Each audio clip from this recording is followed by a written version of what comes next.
Строежът на комплекса е спрян, за да се построи болницата в Дулово. Днес бе взривена част от него. Планирано беше да се взриви само един от корпусите. Въобще договора за разрушаването е до средата на следващата година и разрушаването ще бъде извършено поетапно. Използвани бяха 230 кг амонит и 2900 детонатора.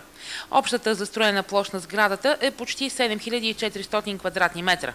Над 5300 квадрата за болнични нужди и над 2000 квадратни метра за другите сгради.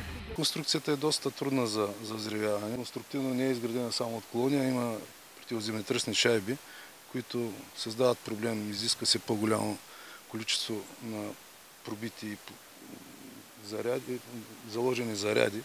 Неуспешни бяха опитите през годините да се намери инвеститор. Преди 3 месеца Общинския съвет в Силистра взе решение сградата да бъде съборена.